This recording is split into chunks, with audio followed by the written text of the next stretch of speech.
بسم الله الرحمن الرحيم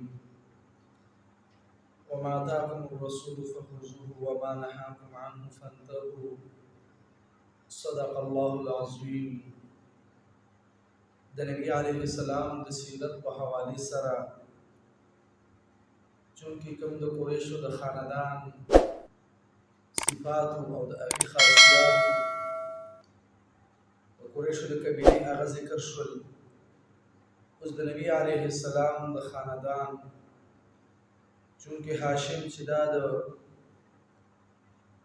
عبدالمطلب لارو د هغه مختصر ذکر هاشم امام مالک رحمت الله علیه فرمایي چې دا هاشم خپل نام هغه عمرو او چې کله په مکه کې وقات شو نو هاشم به شوروا وکړله او په هغې کې به یې روټۍ چوري کړله چې څوک ته سرید وایي او هغه به یې د مکې په خلکو باندې خوړله.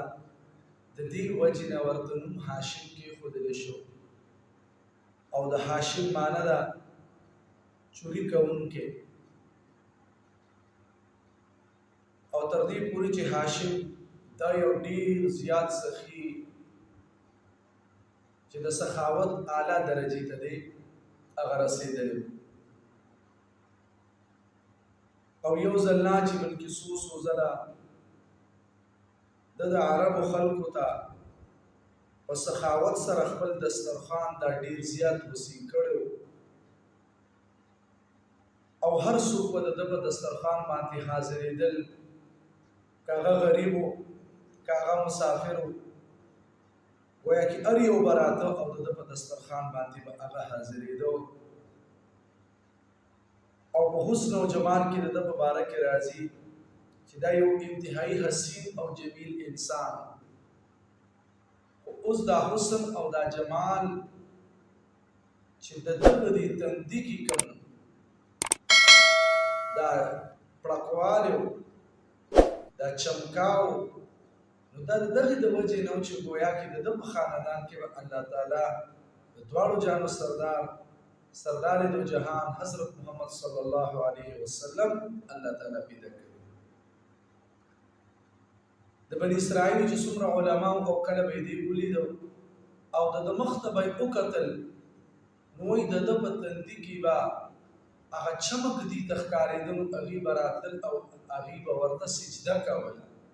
لکه څنګه چې د بني اسرائیلو په عام د هغې د تعظیم دپاره به هغې سجده کوله. انو د ده به یې سجده کوله او د ده به یې لاس وښولول او چې څومره عموما قبایل د عربو او علما د بني اسرائیلو انو هغې د هاشم ته څو ځله د نکاح دپاره درخواست کړی چې موږ تاسو ته یعنې خپله لوڼه هغه درکوو او تا سره نکاح کول غواړو. د دې دپاره چې کومو علماو ته اندازه وه چې هغه به د دې سړي په خاندان کې سردار دو جهان حضرت محمد صلی الله علیه وسلم به الله پیدا کوي، نو ګویا کې دته به یې دا دعوت ورکو چې ته زمونږه د لوڼو سره هغه نکاح وکړه. د نکاح لپاره به یې ورته دعوت ورکو او دکه رنګې هاشم ته به یې خط ولیکو، چا به ورته د خط په ذریعه باندې چې د هغه وخت سره کومه طریقه کار په هغې باندې چې ګویا کې تر دې پورې چې یو ځل د هرقل یعنې د هرقل چې کوم شاه روم د بادشاه یعنې د روم چې کوم بادشاه هغه ورته خط ولیکو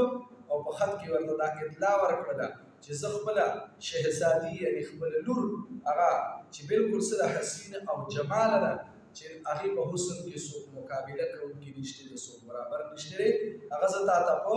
یعنې ستا په نکاح کې درکوم، هغه زه ستا زوجه جوړول هغه غواړم. خو لیکن چې کله ورته دا خبر را ورسېدو نو ګویا کې دلته کې هاشم هغه انکار. اصل کې د بادشاهي روم اصل مقصد هغه دا و چې د ده په دې تندي کې کوم نور نبوت دی چې هغه کوم چمکاویږي او پړکېږي نو هغه خپل کور ته منتقل کاوه. د دې دپاره وایي بار به چې کوم دی نو هغه به یې دعوت دې ته ورکو او د دې وفات تقریبا هغه په 25 کاله په عمر کې شوی او هاشم د ټولو لومړی په قریشو کې دا دستور هغه جاری کړو چې په کال کې به 2 سفر یعنی 2 قافلې یعنی 2 تجارت لپاره 2 ځله هغه قافلې هغه تللې د ګرمۍ په موسم کې به شام طرف ته او د یخنۍ په موسم کې به یمن طرف ته په دې دستور باندې گویا کې دا قافلې روانې شوې او د کرنګي د نجاشي بادشاه چې څومره هم هغه مدارات به کو خیال به ساتو هدايا به پیش کولی د ګرمۍ په موسم کې او په شام غزه په دغه علاقو کې گویا کې کیسر روم چې دا د سودار د ماتح او کیسر روم د هاشم سره د انتهایی په احترام سره گویا کې دغه ملاقات هغه به ور سره کوو او په ډیر په عاجزۍ به د سره میلاویدو او دغه د دوه سفرو د ترتیب دا هاشم چې د دې ترتیب هغه جوړ کړو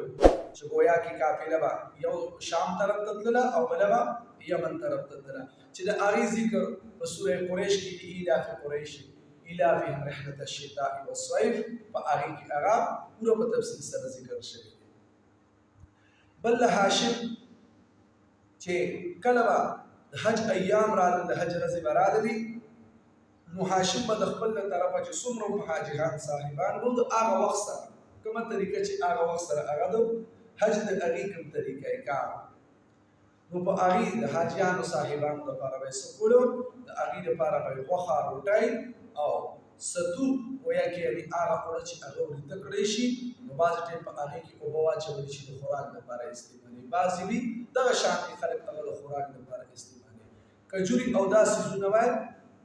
او دا کله کې د زمزم اوبه دا وایي دغې خلکو ته د حاجیانو ته به یې ورکولي او دا ذمهواري هغه په خپل ځان باندې هغه ایښې وه په مینا کې په مزدلفه کې په عرفات کې هر ځای کې به د خوراک ساک هغه انتظام هغه به د هاشمو هغه به جوړ کړو او سره دې چې امیه بن عبد الشمس چې دا هاشم د سخاوت ته وکتل چې د تمام عربو اقتدار گویا کې د پلاس کې د خلکو خیال ساتي هغې ته هر څه ورکوي نو هغه دا کوشش وکړه چې زه دا عبد الشمس امیه بن عبد الشمس یعنې چې زه هم داسې وکړم چې زه د هاشم په شانتې د خلکو په شان یعنې د خلکو په